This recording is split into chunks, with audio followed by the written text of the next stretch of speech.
Good morning, everyone. Welcome into the SEC Morning Report. I am Blayne Gilmer. Thank you so much for tuning in here for your home for daily SEC sports coverage. We got basketball season ramping up here.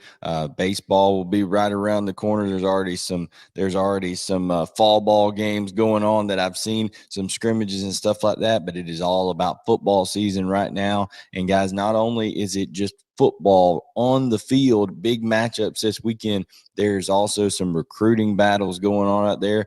That's what we're going to touch on a little bit here today, looking into the future a little bit with some college football recruiting. These big games are not just big games on the field. They're also big opportunities to host some big time recruits and show them the environment that your school, your fan base, your football games can produce. So that is something we will touch on today.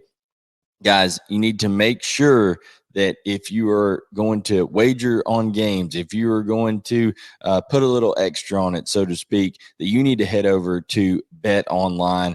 Listen, the NBA is up and going now. Now that Major League Baseball is over with, you need to turn your attention to NBA if you're going to get in on some of the betting action over there.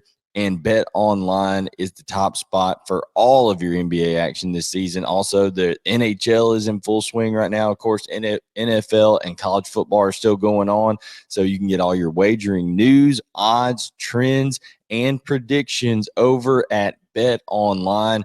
Guys, it's a great source of information. If nothing else, if you're doing analysis, things like that, get everything NBA at your fingertips with both desktop and mobile access for every sport at any time, guys.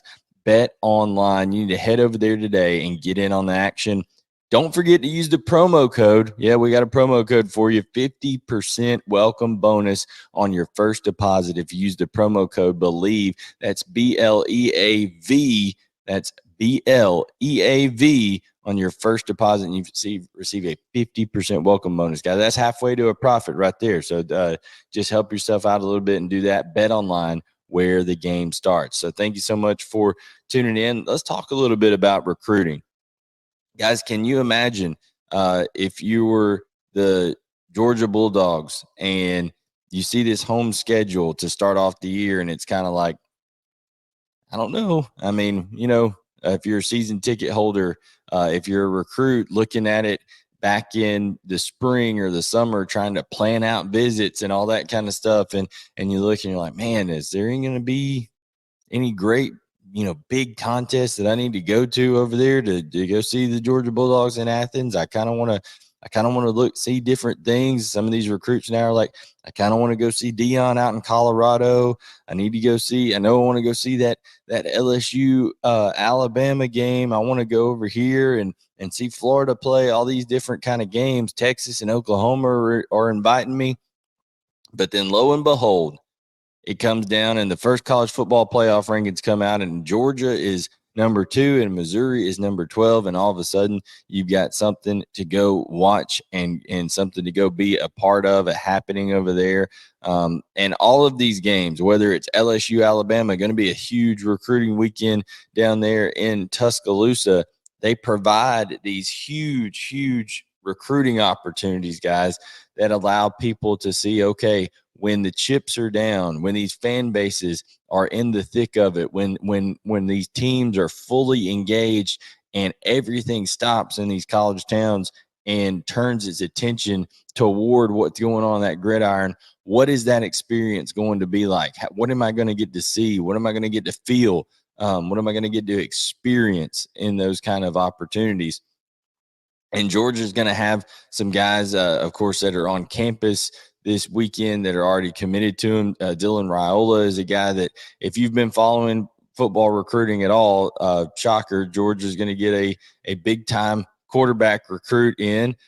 They've done this before many times. There's also been a lot of head scratching going on with what happens with big time recruits as things go forward with Georgia football. The whole Jacob Eason thing, he got replaced by Jake Fromm, and then Jake Fromm subsequently held off Justin Fields, who went to Ohio State, became a Heisman Trophy finalist, and all this kind of stuff. And then it ends up, lo and behold, being a 2-time walk-on or walk-on quarterback that becomes a 2-time national champion there in Stetson Bennett. Now, of course, Carson Beck, who was highly recruited himself, has waited his turn. He's there. But Dylan Raiola could be the guy that kind of comes on next if Carson Beck likes to go to the NFL next year.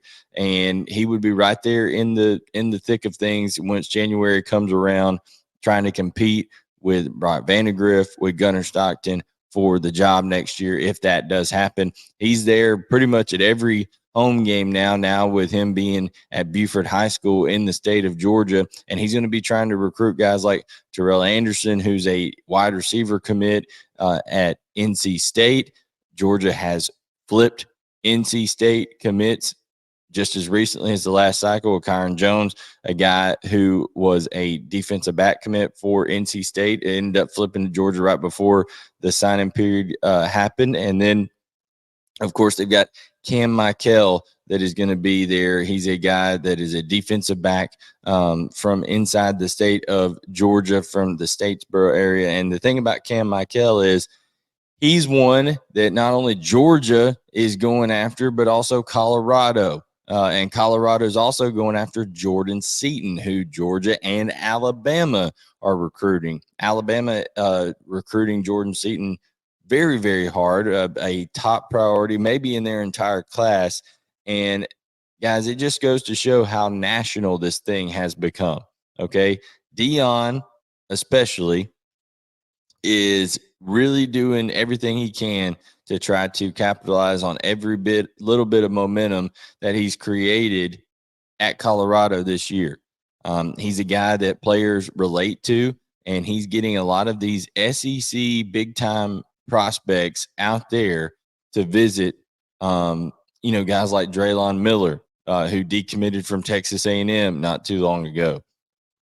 Cam Michael, who Tennessee and Georgia are both after. Jordan Seaton, who Georgia and Alabama are after. Like I said, there's so many guys that it's become a national deal here. And, oh, by the way, you have Oklahoma, who added 2 class of 2025 guys, locking them down inside of their home state yesterday. You've got Texas, who pulls Ryan Wingo.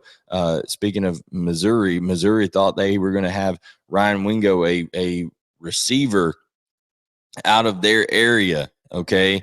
Like they did Luther Burden, like they did Williams Winari over there, who is a guy out of the St. Louis area. They thought they were going to keep Ryan Wingo at home. He ends up committing to Texas. Now, things are not over till December now with, of course, with this early signing period and stuff like that. And you can always flip guys, but that's a big blow to a class like Missouri. But Missouri also has an opportunity here this weekend, guys. Just like even though Georgia gets the on-campus experience, now Missouri's squarely in the spotlight, and guys who are in that St. Louis area, guys who are considering maybe, playing for Eli Drinkwitz and stuff like that, they're going to get an opportunity to watch Missouri go up against the alpha in the sport right now, the Georgia Bulldogs, the back-to-back national champions. It's going to be a game that everybody's going to be watching right there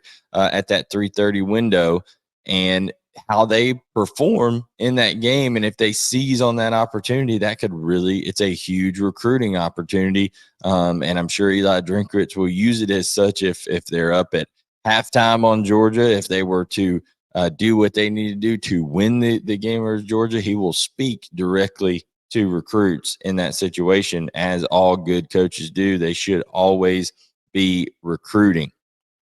But guys, when it comes down to it, you got to look at, okay, what does the future of this league look like? The divisions are going away in the SEC, so now it's going to become even more of, okay, you don't have to recruit. Hey, we can get to Atlanta every year because of this. We're in this division. We need you to help us beat this team and this team. That kind of, now it's more, okay, it's you against everybody in the SEC. You're going to get an opportunity to play against everybody in the SEC in a 4-year period, should you decide to be there for 4 years as a prospect. And that's going to be something that's going to maybe help some teams. It's maybe going to hurt some teams. The natural Right, some of the natural rivalries are going to slip away a little bit, at least on an annual basis. So that'll be something to watch there. Now, as far as the rankings are concerned, with recruiting rankings right now, Georgia sits on top of both the 2024 and the 2025 rankings, depending on where you're looking. But Georgia's either number 1 or number 2 in both of those classes going forward. So that's a problem for people, because this year, the 2023 season for Georgia was maybe the one that, okay, if you're going to get them this year, and they could still lose a game, of course, but if you're going to get them, this is the year to get them, because they've lost more talent in the last 2 years than they probably ever will going forward, or as much as they ever will, between the transfer portal and the draft.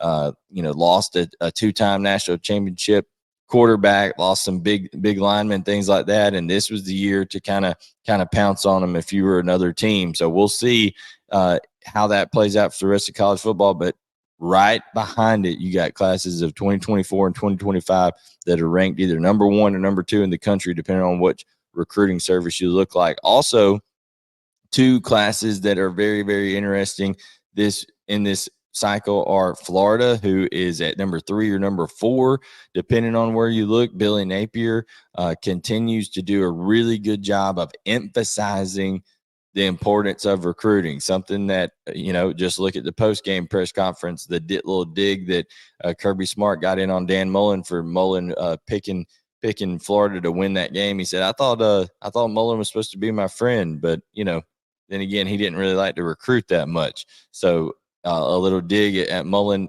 at the lack of recruiting efforts that they got to do.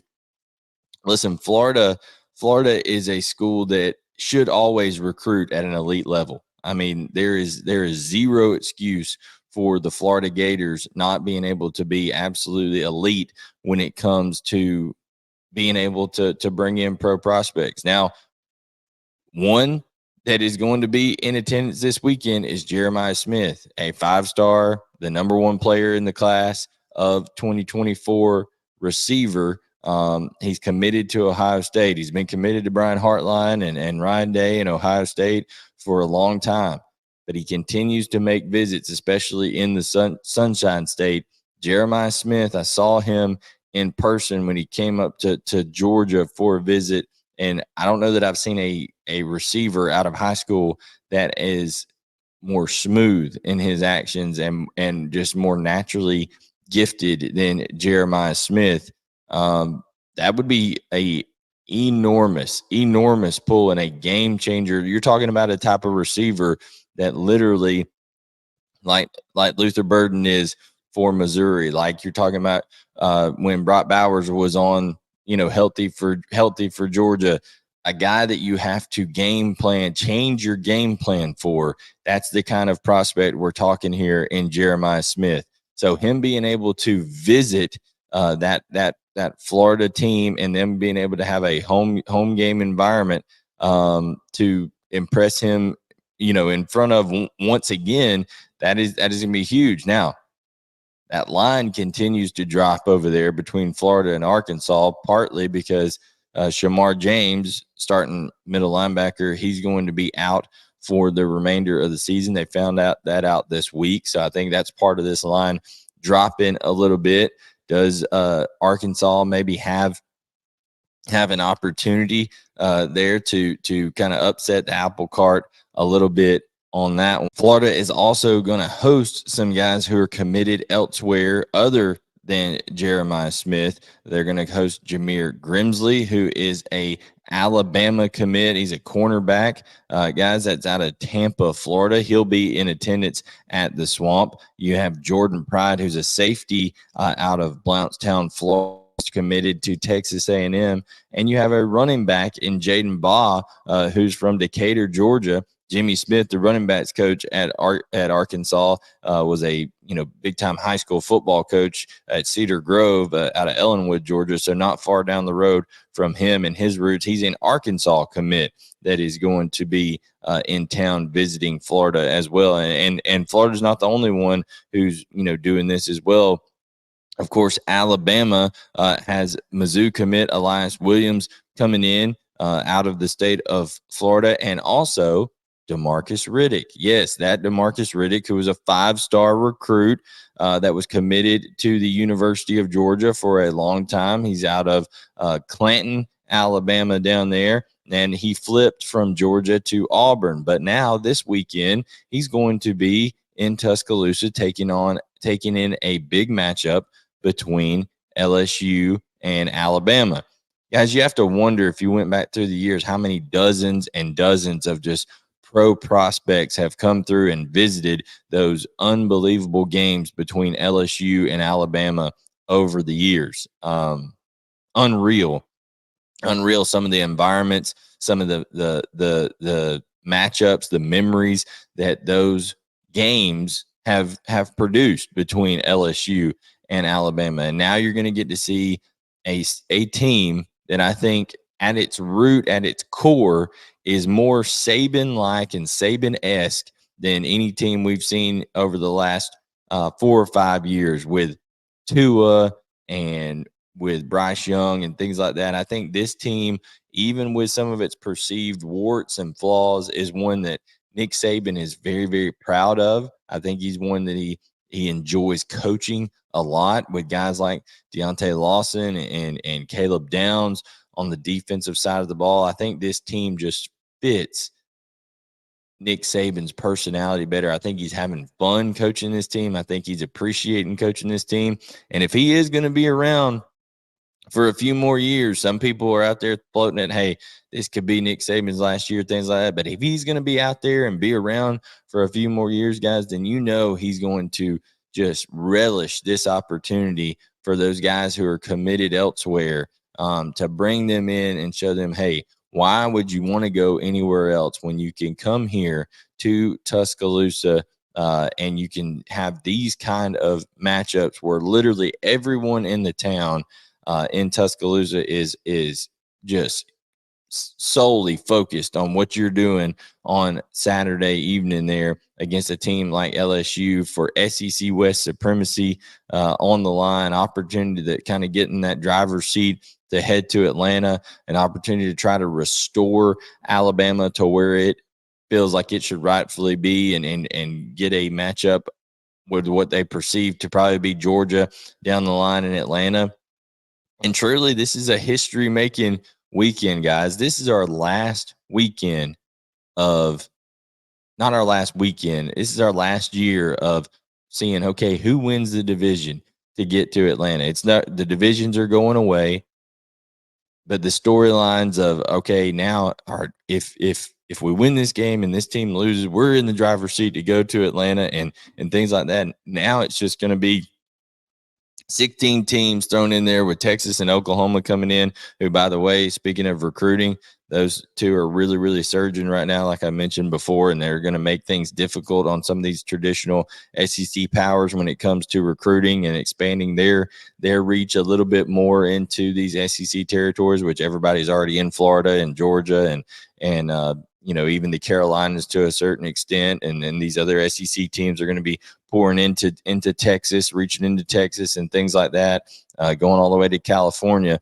But once all that gets 16 teams in there, guys, not only are the recruiting battles going to be widespread and all over the place, but it's just going to be a different feel. I'm not going to say it's going to be worse, but the divisions there, it kind of hurts my heart a little bit. They're going to be going away and missing out on some of these games that, okay, this is an SEC West showdown, or this is an SEC East showdown. It just adds a little bit more to it in these two games this weekend to me, between Missouri and Georgia and LSU and Alabama. So, guys, these are humongous recruiting environments. Let's look right here at just the rankings real quick on where these teams fall when it comes down to team rankings. So in the team rankings in the class of 2024, as I mentioned, Georgia is the number one team. They have 27 commitments on the season, and they're looking to add another one and trying to flip one with Terrell Anderson from NC State this weekend. So keep an eye on that. Of course, Florida, as I mentioned, with Jeremiah Smith coming down, they are number 3 or number 4, depending on where you're looking in the country. Billy Napier doing a great job. Going to have a lot of big-time guys there this weekend in the Swamp. Alabama sitting at number 5 in the on 3 rankings here. Only 20 commits. They got room for a few more. They're going to be coming in there. They got some guys committed elsewhere, like I said, coming to town. Texas A&M, LSU, Oklahoma. Yes, I'm counting Oklahoma because this recruiting class goes towards next year, and Oklahoma will be in the class next year. 7, 8, and 9 in the entire country here. Texas comes in at 11, Tennessee at 12. So you can see just in the top 12, guys, it's loaded with SEC schools. Auburn at 17. Hugh Freeze doing a tremendous job. Can he hold on to a couple of these guys that are going to be taking visits going elsewhere, and can they get some recruiting momentum? I think you could legitimately see Auburn make a run here and try to finish 8-4 this year if they were to pull an upset in the Iron Bowl. We know some crazy stuff happens there. And then Shane Beamer, as terrible as it's been for South Carolina this year, they are 19th in the country, 10th in the SEC, mind you, but they have some big time guys committed, no bigger than Dylan Stewart, an edge guy, a 5-star edge guy. And then they've got some help coming on that offensive line. Josiah Thompson, Cam Pringle. These are guys that, who knows, with the way that the offensive line has been for South Carolina this year, they could have to come in and play right away. They've got a lot of guys that they're looking to bring in that may have to span that talent gap for them early and be ready to play. So that is a selling point for South Carolina, but they are at number 19 in the country, 10th in the SEC rankings, but 19th in the country.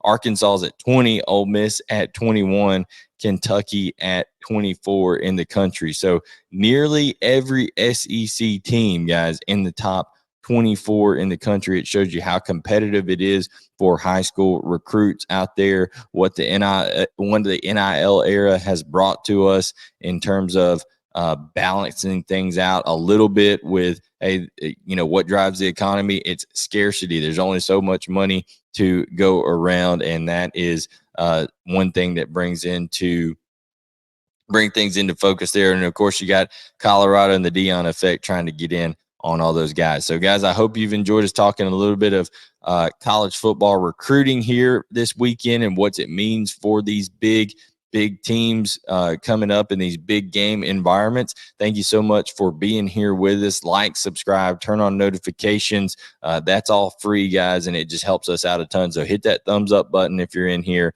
Like I said, subscribe if you're not already. We've been growing each and every week. Hit up caroline.smith at Southeastern 14 if you'd like to partner with us, guys. And then remember to use promo code BELIEVE over at BetOnline, presented by BetOnline here on the show, as we are part of the Believe Network. So, guys, thank you so much for tuning in. I am Blayne Gilmer. Hope you enjoy the rest of your weekend and all these college games, and we'll catch you next time to talk more SEC football right here on your home for daily SEC sports coverage, Southeastern 14.